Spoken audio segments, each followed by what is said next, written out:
putusan-putusan itu udah mulai menang di pengadilan gitu ya. Meskipun masih ada kendalanya, bagaimana kemudian eksekusi dari putusan itu. Masalah klasik ya. Betul. Jadi pemerintah kita melalui Kementerian Lingkungan Hidup misalnya kurang lebih 19 triliun lah. Ini kan sempat masuk juga ya waktu itu di debat capres. Kita udah kenal lama tapi gue belum pernah nanya ini secara personal ke lu. Sebetulnya lu ini kan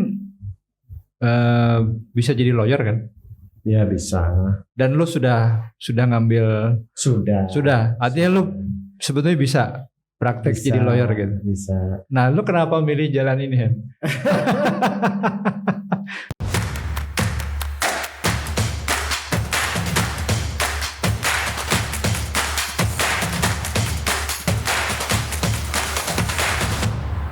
Oke. Halo Lur. Ketemu lagi di kanal Konstitusi. Bareng gue Danar dan sudah hadir di sini kawan gue Bro Henry. Terima kasih sudah mau datang ke sini memenuhi undangan kita. Nah, kita ngobrol-ngobrol lah ya. Santai-santai dan buat sedulur-sedulur yang belum tahu, kawan gue ini ahli lingkungan sebetulnya. Jadi gue akan banyak tanya, bahkan akan banyak belajar soal isu lingkungan. Karena Bro Henry ini seingat gue udah lebih dari 10 tahun loh ya di isu lingkungan ya. Belajar dari Bang Dan. Nggak kebalik. Kalau isu lingkungan gue harus belajar dari lo bro. Terutama di isu kebijakan lingkungan ya. Ya. Sekarang aktivitas lo apa Hen? Aku masih di badan pengurus ICEL masih. Oh, Oke. Jadi setelah ada direktur eksekutif kan badan pelaksana. Oke. Di situ di badan pengurus. Terus kebetulan juga masih di Timnas Lingkungan Hidup Mahkamah Agung Republik Indonesia sama kelompok ahli di Badan Restorasi Gambut. Oke. Ini memang nggak jauh-jauh dari isu lingkungan hidup lo ya. Lo nggak bisa kemana-mana ya. Nggak bisa. Masih di situ. Oke. Nah kalau kita bicara soal isu lingkungan hidup nih, kan ini sebetulnya isu yang cukup lama ya. Ya. Yang cukup, maksud gue cukup lama itu lama diperhatikan oleh banyak kalangan, baik masyarakat maupun pemerintah gitu ya. Nah kalau lu lihat secara sekilas, baik sebagai orang luar gitu ya, sebagai orang ICEL dan tim yang nempel ke pemerintah maupun Mahkamah Agung, evaluasi lu gimana sih? Maksud gua, apakah kita mengalami progres dalam penanganan masalah-masalah lingkungan atau sebetulnya kita di situ-situ aja?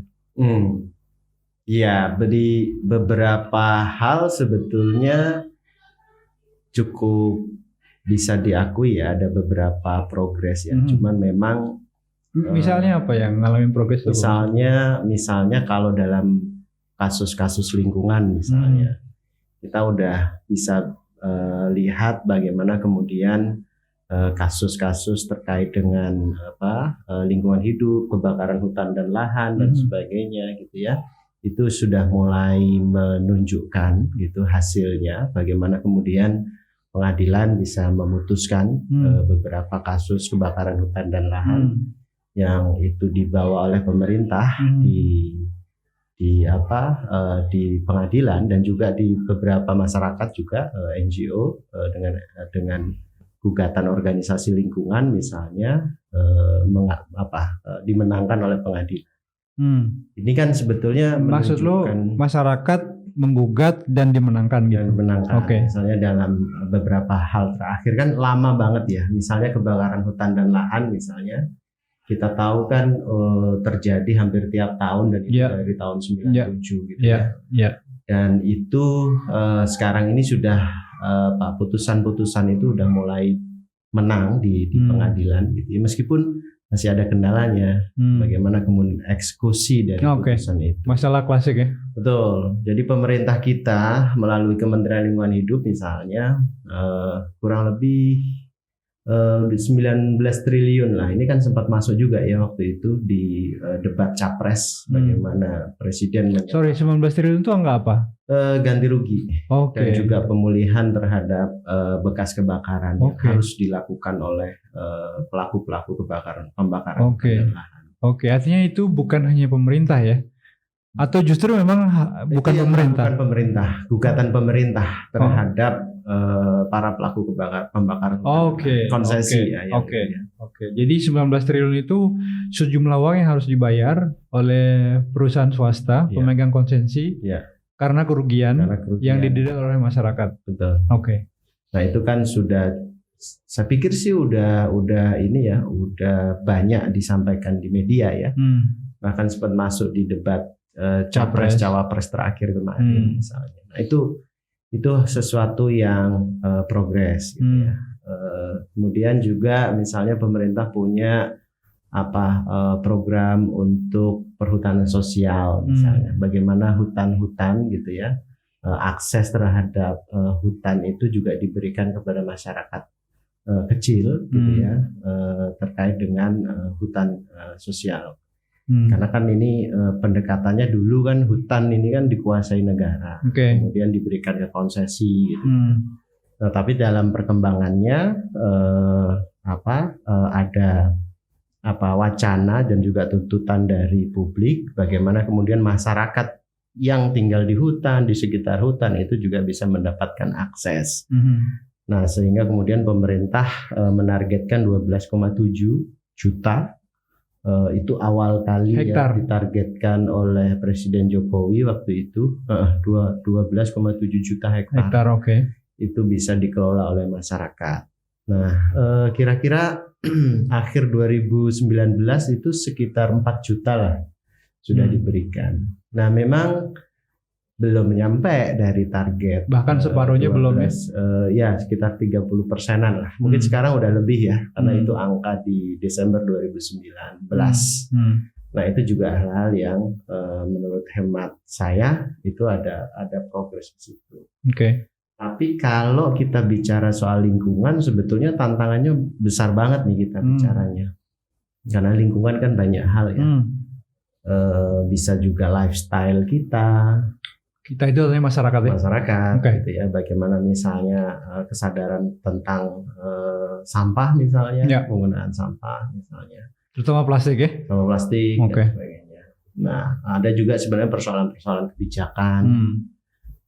Yang ramai terakhir ini kan soal bagaimana kemudian rencana pemerintah untuk Omnibus Law misalnya dari isu lingkungan. Nah, itu aspek-aspek kebijakan. Tapi ada yang supra sebetulnya cara pandang kita ketika kita melihat lingkungan hidup.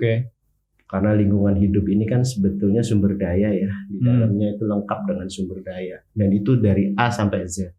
Mulai dari industri ekstraktif dan sebagainya sampai lifestyle kita itu akan kena ke sana. Gitu. Nah, kalau misalnya kita coba hitung satu-satu gitu ya, maksudnya aspek-aspek yang katakanlah dekat sama kehidupan kita itu kan tadi lu salah satunya udah sebut ya, sampah terutama plastik. Lalu ada polusi tentu saja ya, terutama buat kita yang di kota besar ya, kayak Jakarta. Lalu energi. Nah, ini kan mulai rame nih, gimana caranya beralih dari energi fosil ke energi yang terbarukan gitu. Nah, dari hal-hal yang seperti itu sebetulnya yang paling dahulu harus dibereskan tuh yang mana ya? Karena kan ini banyak banget yang terlalu disebut ya. Dari mulai aspek yang makro gitu, kebijakan, sampai yang sebetulnya dekat sama kita yang lo sebut tadi, lifestyle gitu, yang memang mensyaratkan perubahan perspektif kita ya, paradigma kita, cara pandang kita terhadap persoalan lingkungan itu. Kalau misalnya tadi sampah terus banjir kayak lo di beberapa daerah, dan menurut gue kan tren banjir di Indonesia ini kan makin melebar ya. Daerah-daerahnya yang dulu nggak pernah banjir sekarang kita lihat, kita dengar beritanya di TV itu sekarang dari daerah banjir gitu. Nah, ini gimana caranya, Hen? Menurut lo, kan lo punya pengalaman yang cukup luas nih, maksud gue lo dari aktivis LSM ya kan, lalu kemudian lo jadi katakanlah tukang bisik lah, pembisik para pengambil kebijakan gitu. Nanti kan lo sudah lo kan sudah ada di wilayah yang berbeda-beda ya.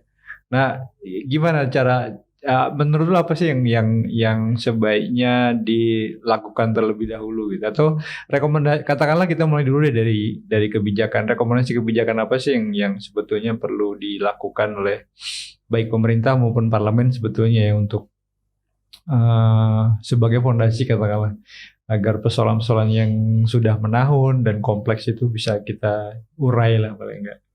Iya, sebetulnya kan persoalan ini kan bukan sebab akibat persoalannya. Oke.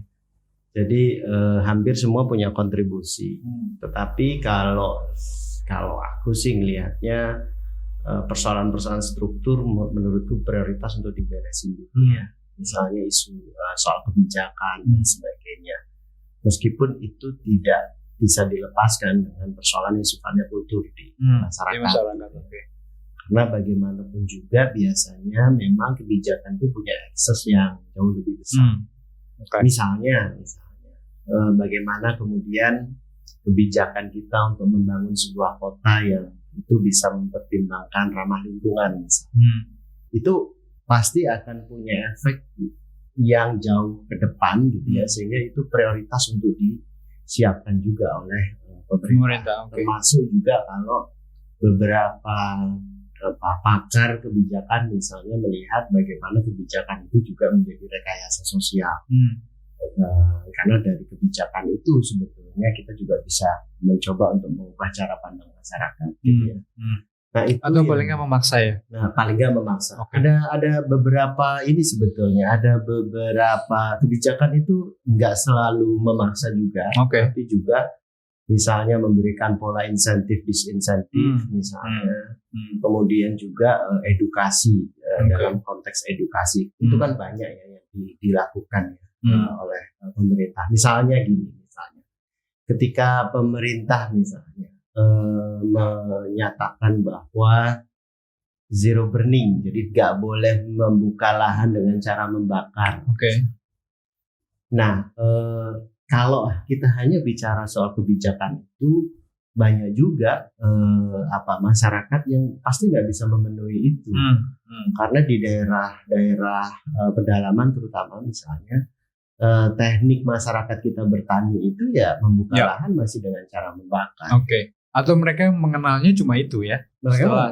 Setelah turun-temurun ya. Betul. Sehingga penting juga misalnya kita memikirkan bagaimana ada kebijakan yang itu memberikan transfer teknologi dan knowledge bagi masyarakat bagaimana bertani misalnya tanpa harus membuka dengan cara membakar. Teknologinya kan perlu ada.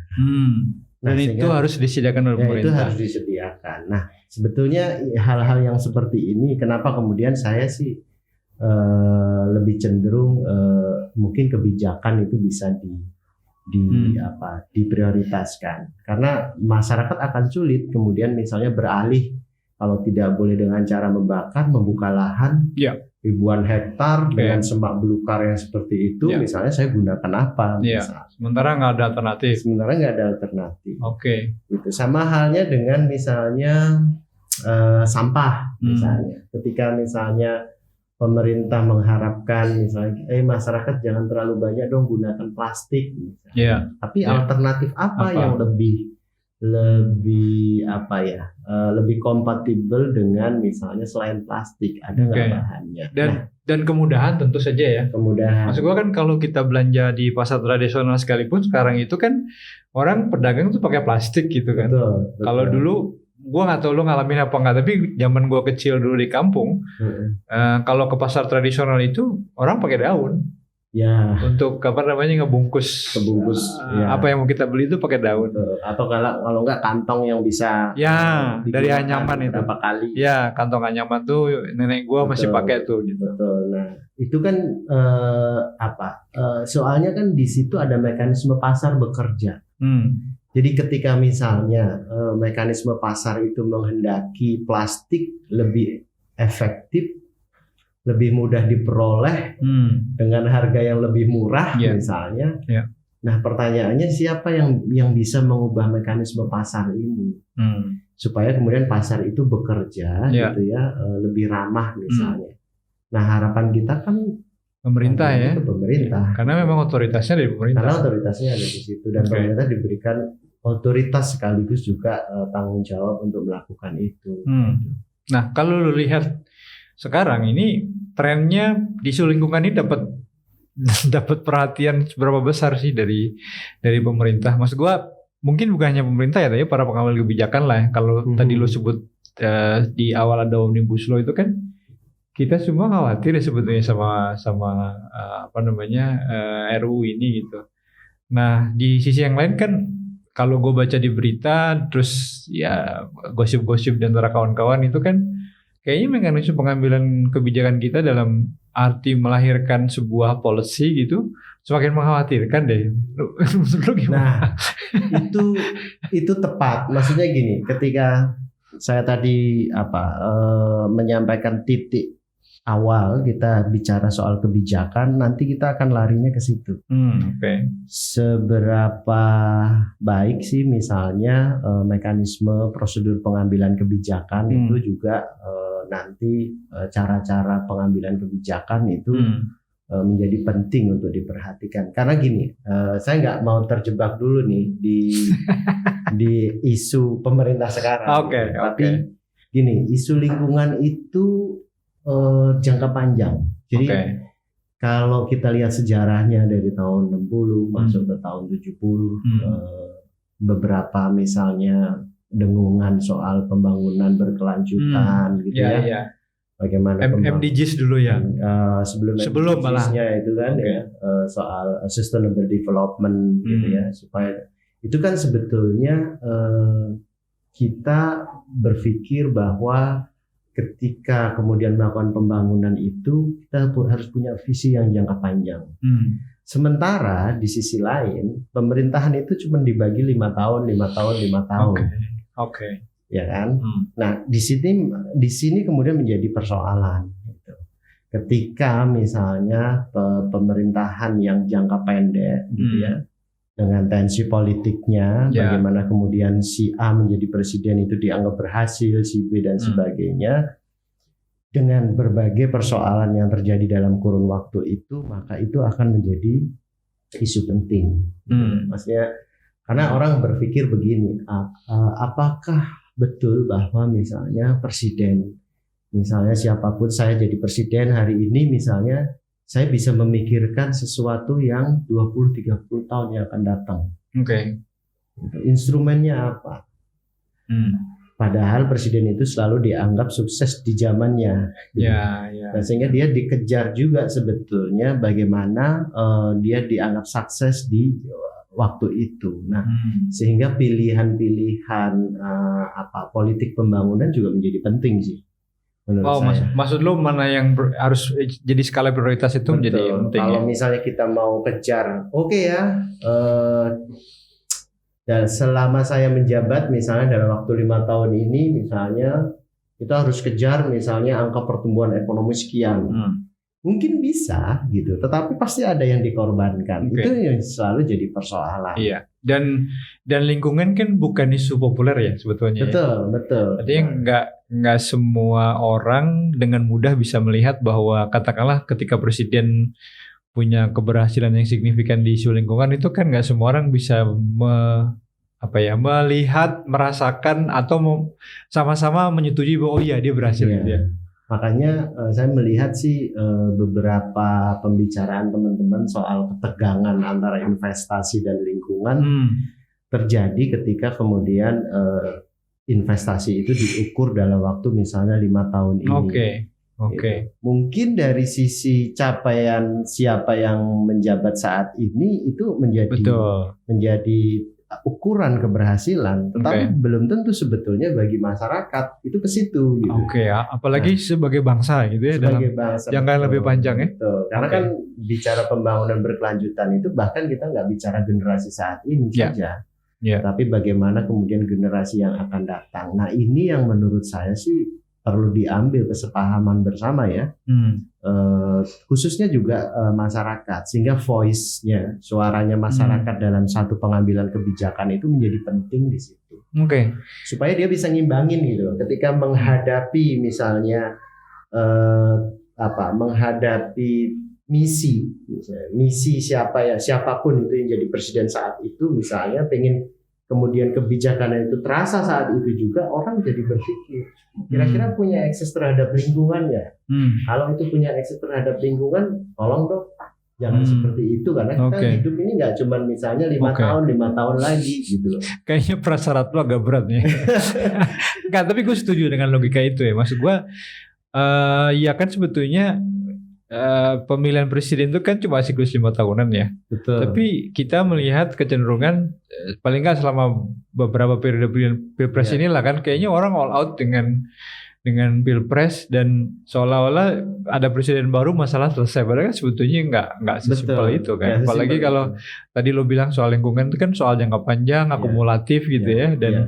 Dan mungkin lo bilang bukan sebab akibat, tapi mungkin dalam beberapa hal bisa juga diletakkan logika sebab akibat kan. Misalnya karena masyarakat abai. Betul. Karena masyarakat tidak mendesak isu lingkungan itu masuk menjadi prioritas kebijakan misalnya kan.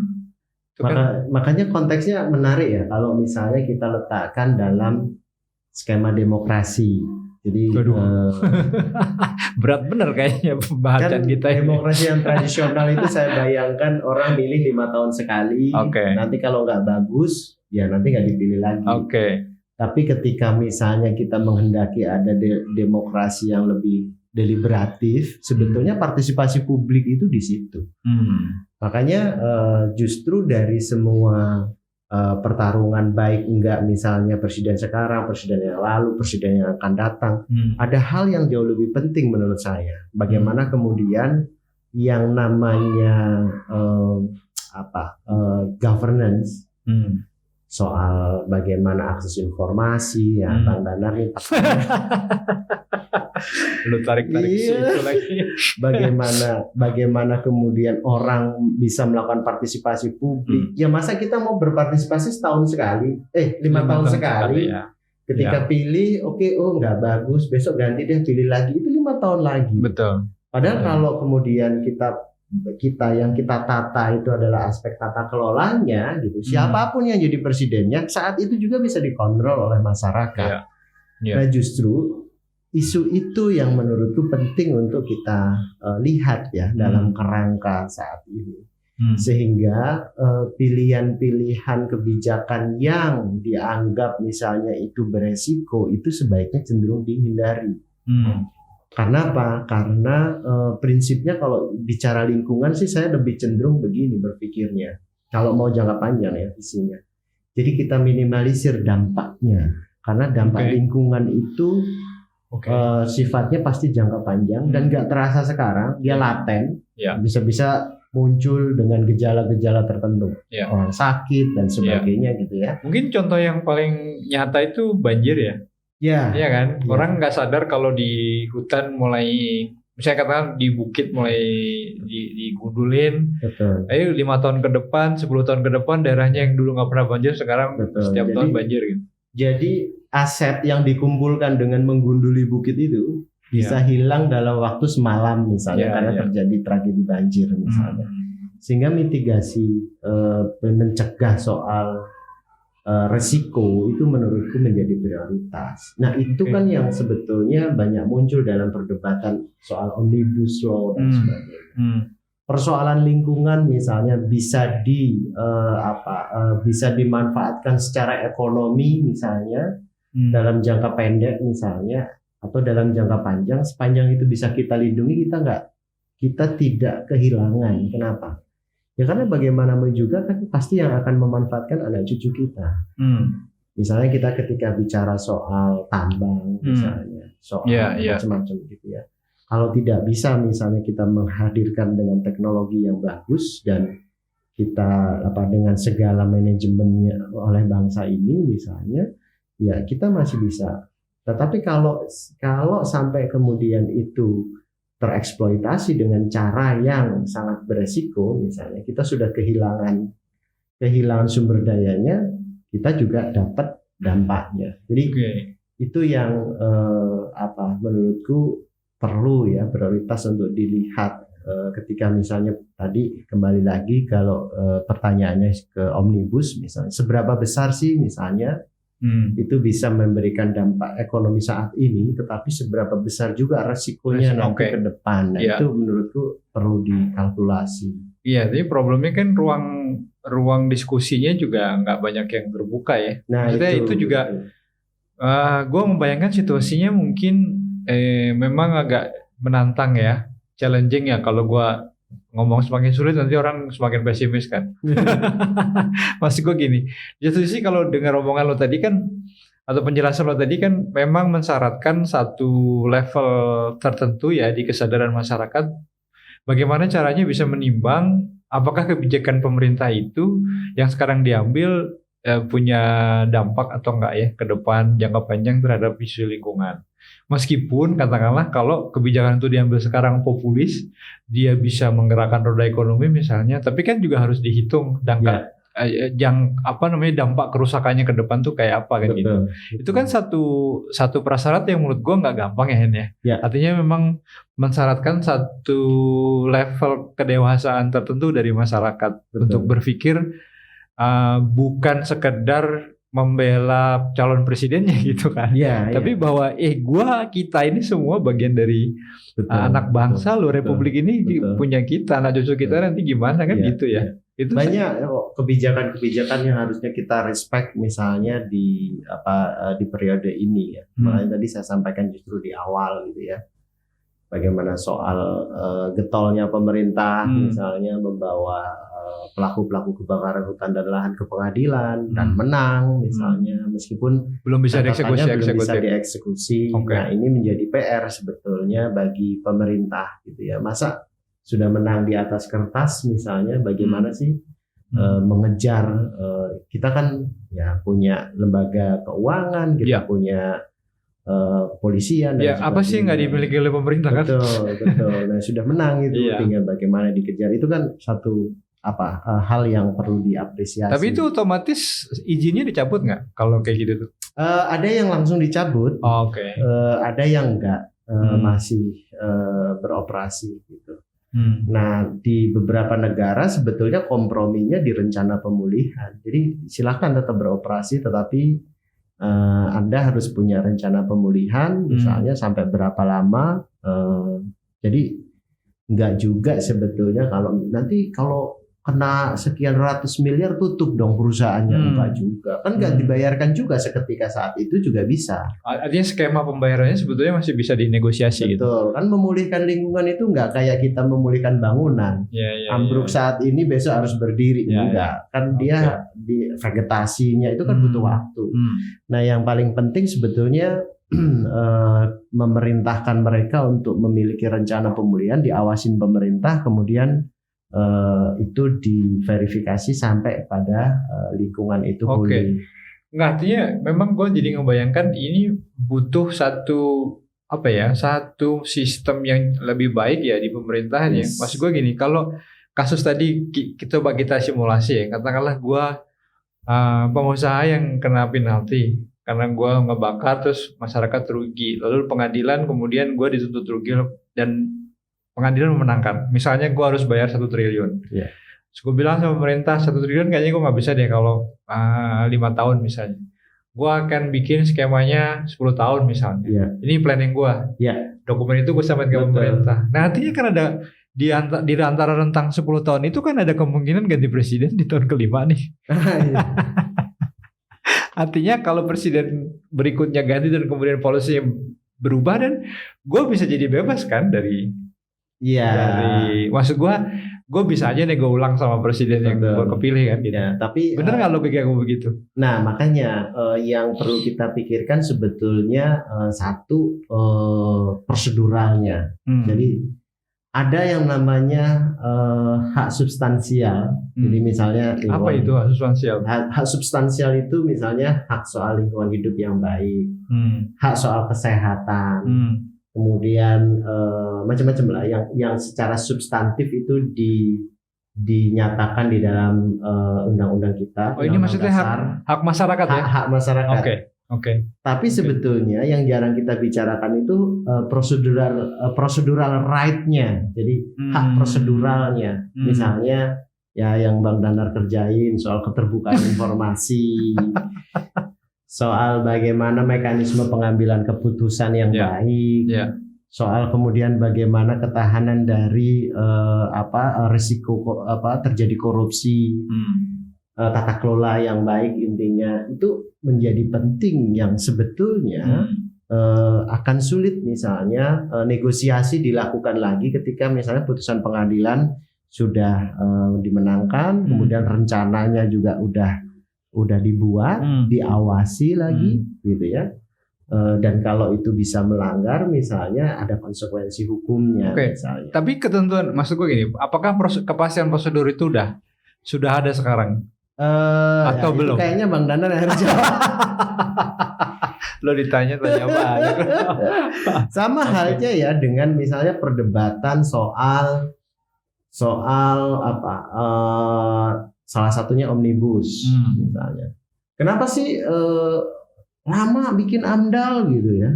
Kalau saya ngobrol misalnya dengan beberapa konsultan AMDAL, apa sih masalahmu? Gak ada datanya Pak. Bikin data itu, misalnya data lingkungan itu nggak semudah kemudian ngambil sampel hari ini jadi. Ya harus kalau musim kemarau seperti apa datanya, kalau musim hujan seperti apa, dilihat dulu tren 1 tahun. Itu yang bikin lama. Berarti solusinya apa? Kalau datanya ready, besok juga bisa dibikin. Nah, data soal lingkungan, gue udah kebayang, ya kan? Udah berapa kan? Informasi soal lingkungan, ini siapa yang ngumpulin? Betul. Gitu. Mau ada omnibus, tidak ada omnibus misalnya, kalau kita paham betul soal data lingkungan kita, itu nggak jadi soal, tinggal ditutup dari aspek misalnya mekanisme supaya tidak proses administrasi itu tidak berpeluang untuk terjadinya korupsi, suap dan sebagainya. Kalau soal cepat enggak ya, kalau dibilang bahwa investasi di Indonesia ini lama karena banyaknya syarat, saya pikir enggak di situ sih sebetulnya jalan keluarnya. Karena ada beberapa hal yang datanya juga susah. Terus kemudian penyedia konsultan layanan untuk AMDAL-nya nggak merata, kebanyakan di Jawa Barat sama Jakarta. Tapi kan itu bisa di-create bagaimana menyediakan itu misalnya di daerah-daerah misalnya. Tapi tadi soal data dan informasi. Nah, jadi hemat saya sih negara kayak kita ini akan sulit mengambil satu keputusan yang tepat sepanjang data dan informasinya itu nggak ready. Mau gimana coba? Nah, ini Bang Danar yang bisa jawab. Perasaan gue lagi pengen belajar soal lingkungan hidup. Kenapa lo tarik? Nah, karena terkait masalah di saya itu masalahnya Bang Danar. Nah sekarang gini, kalau misalnya tadi kan lu bilang memang sebaiknya kebijakan ya atau policy dari pemerintah yang berikan fondasi lah paling tidak untuk perbaikan jangka panjang nih ke isu-isu lingkungan ya paling enggak agar nggak semakin lama semakin akumulatif nih persoalan lingkungan kita gitu. Nah menurut lu masih punya optimisme nggak kalau kita ini akan lebih baik, atau paling nggak lu ngelihat sebetulnya adalah ini harapan? Kalau nggak ada kita mau pindah kemana? Enggak, saya sih ngelihatnya begini, optimisme itu justru terletak pada masyarakat. Jadi bagaimana kemudian kita tidak lagi melihat isu-isu itu hanya pada periodisasi pemerintahan. Tetapi bagaimana kemudian pemerintahan yang saat ini itu juga meletakkan fondasi yang kuat bagi pemerintahan selanjutnya. Dan yang paling penting adalah ada nggak mekanisme kita untuk mengontrol sehingga kemudian pemerintahan selanjutnya itu tidak tiba-tiba membalik semua yang sudah fundamen disediakan misalnya pemerintahan saat ini. Nah, kayaknya kita udah mulai harus berpikir ke sana, karena kalau kita hanya terjebak pada isu-isu populis saja yang sifatnya jangka pendek dan terkotak-kotak pada periodisasi, kita nggak akan bisa maju-maju.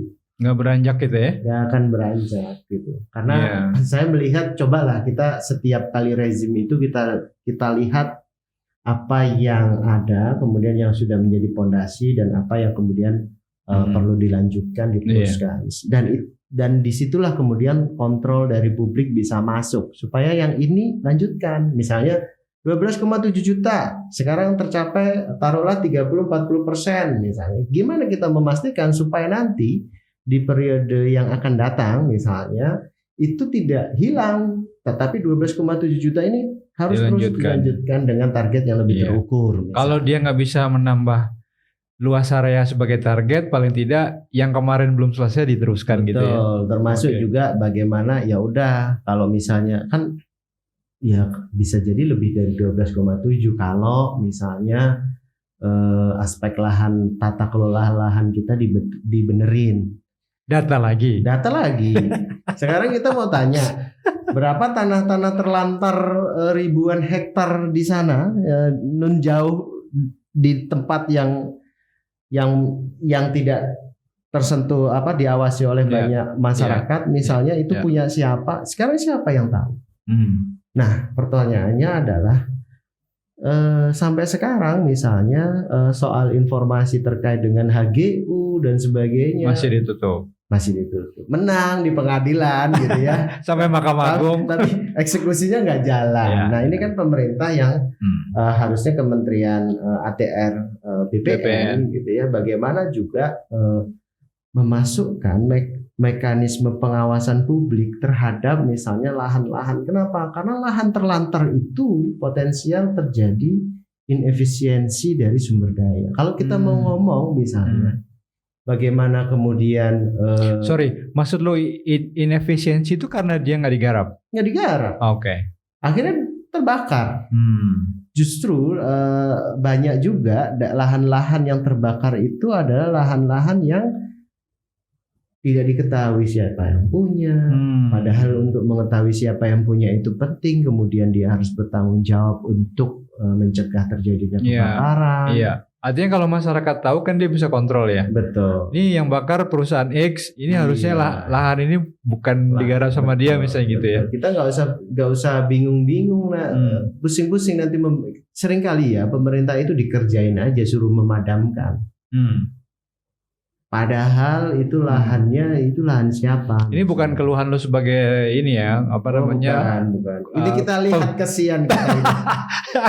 Bayangkan ya biaya untuk memadamkan itu berapa sekali sewa helikopter dan sebagainya. Dan itu duit pajak masyarakat, duit pajak gitu ya masuk ke APBN digunakan untuk pemadaman. Pertanyaannya adalah ini yang bakar-bakar ini yang menguasai lahan ini bertanggung jawab nggak untuk mengembalikan uang-uang yang sudah digunakan untuk memadamkan itu? Masuk akal.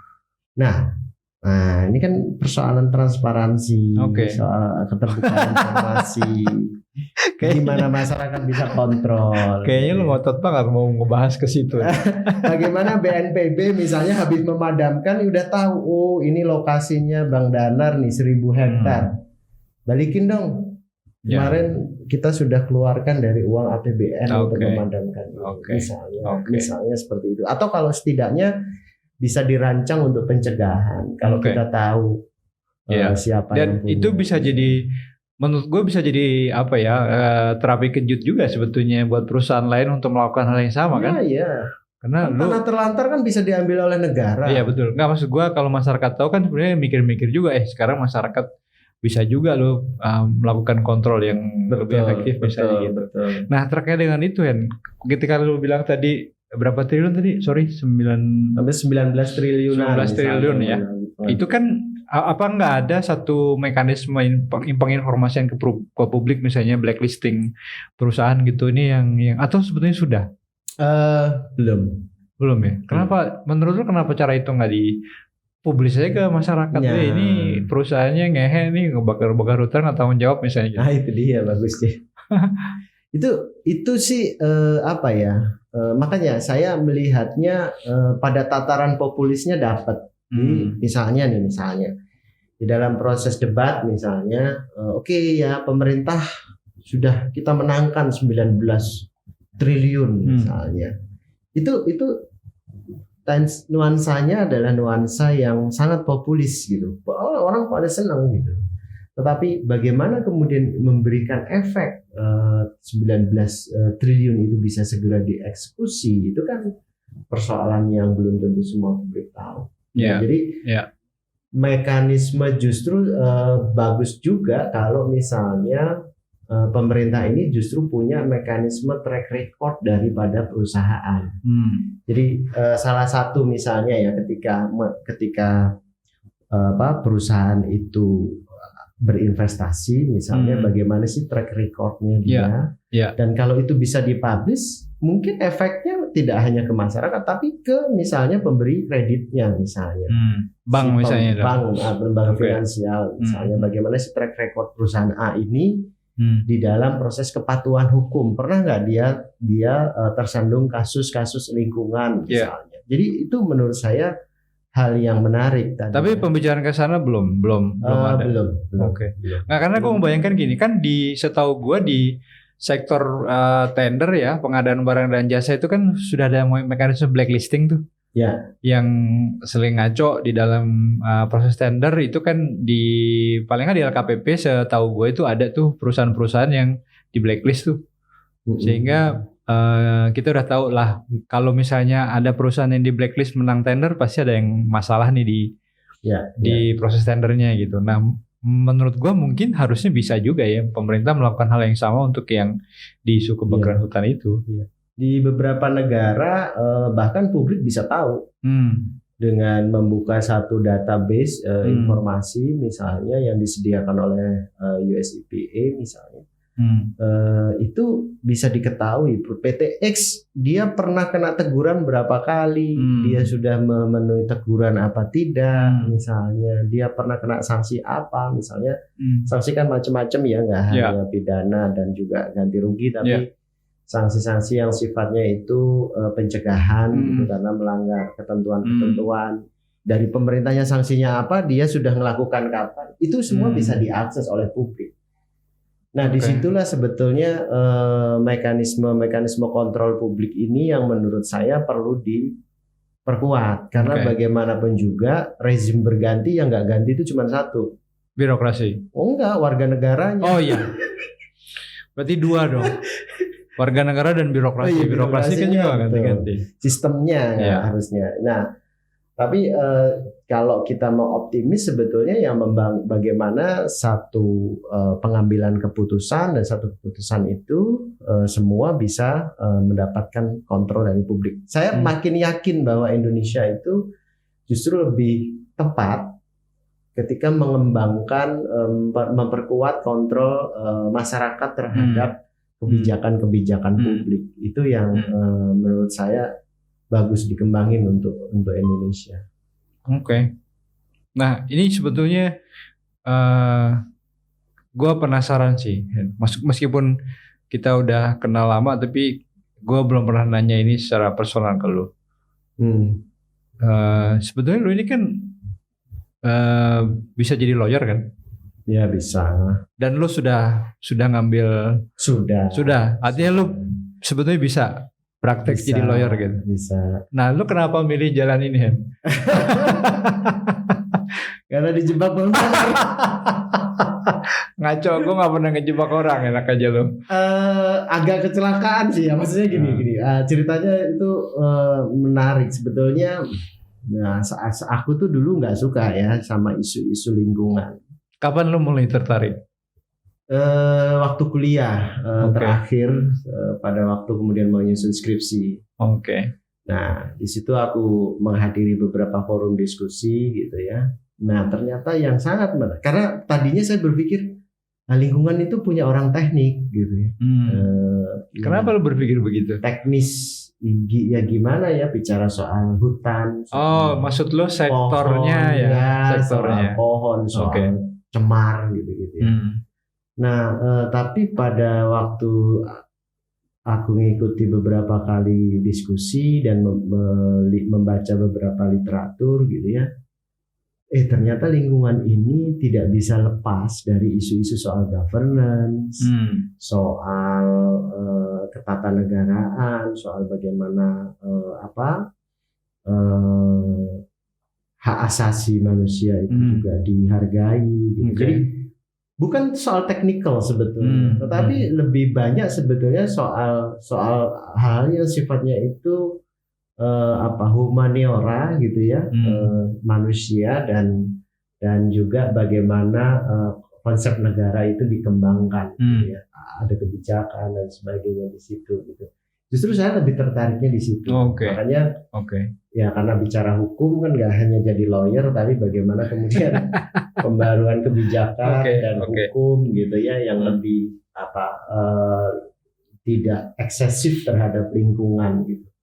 Karena prinsipnya lingkungan bisa bekerja sendiri sesungguhnya. Dia punya daya lenting. Jadi kalau misalnya kita bilang lingkungan bisa memulihkan dirinya sendiri kayak tubuh manusia. Jadi makanya konsepsi makrokosmis, mikrokosmis di masyarakat Jawa dan masyarakat adat umumnya itu sebetulnya berlaku buat alam ini juga. Sama halnya dengan diri kita.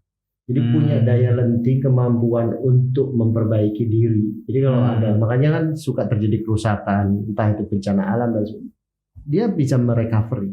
Meskipun waktunya berbeda-beda ya, tergantung waktunya berbeda-beda, tetapi juga asal tidak dilampaui daya kemampuannya itu. Makanya ada yang namanya daya dukung dan juga daya tampung. Jadi kalau misalnya kita membuang zat yang bisa mencemari, misalnya di sungai, itu nggak apa-apa, dia bisa merecovery sendiri. Tapi kalau batasannya ini, ambang batasnya itu dilampaui, disitulah dia sudah tidak bisa bekerja. Sama halnya dengan diri kita. Kan? Kalau misalnya ada apa-apa, kita masih bisa, sistem imun kita masih bisa memperbaiki. Tetapi kalau itu melebihi kemampuan diri kita, ya selesai juga gitu. Berarti hal-hal yang seperti itu yang akhirnya membuat lo lebih tertarik sama dunia yang sekarang lo gelutin ya, ketimbang jadi lawyer. Betul. Makanya saya juga berpikir ya benar juga ya, kenapa. Nah ini yang suprastruktur ya, cara pandang gitu. Kenapa sih manusia itu misalnya dijadikan sebagai khalifah kalau orang Islam, pemimpin di muka bumi. Karena kalau dia nggak bisa jadi pemimpin, rusak juga buminya. Itu makna juga yang kalau dibalik gitu ya. Jadi jangan cuma suka-suka gitu. Kalau kemudian kita juga sikap, perilaku dan bagaimana kita bernegara itu nggak dibenerin, efeknya juga hancur juga gitu alam ini. Gitu. Gua baru sadar kalau lo ternyata cukup religius. Bro, thank you banyak. Sebenarnya gue masih pengen ngobrol panjang lebar, tapi karena isu lingkungan ini kan nggak bisa ya kita diskusikan dalam satu kali obrolan ya. Yang pasti gue akan gangguin lagi untuk ngelanjutin pembicaraan ini ya. Nanti kita ubah ya. Siap. Saya yang jadi Bang Danar jelasin bagaimana memperbesar kontrol masyarakat dalam proses pengambilan keputusan. Siap. Informasi dan karena itu hal yang penting juga. Jadi ada satu prinsip yang paling penting juga di dalam pembangunan berkelanjutan itu bagaimana akses 3 pilar. Pilar informasi, pilar partisipasi, dan akses to justice, jadi keadilan. Ini tapi bukan Trisila ya? Bukan. Begitu Lur, diskusi ngobrol gua bareng Bro Henry. Thank you banyak Bro Henry sekali lagi sudah mampir ke sini. Nanti kita lanjutin lagi. Siap. Gitu aja Lur, diskusi awal kita soal isu lingkungan yang pasti kita akan lanjutkan lain episode di episode kolase-kolase yang lain. Terima kasih banyak sudah kongko di sini. Tabe.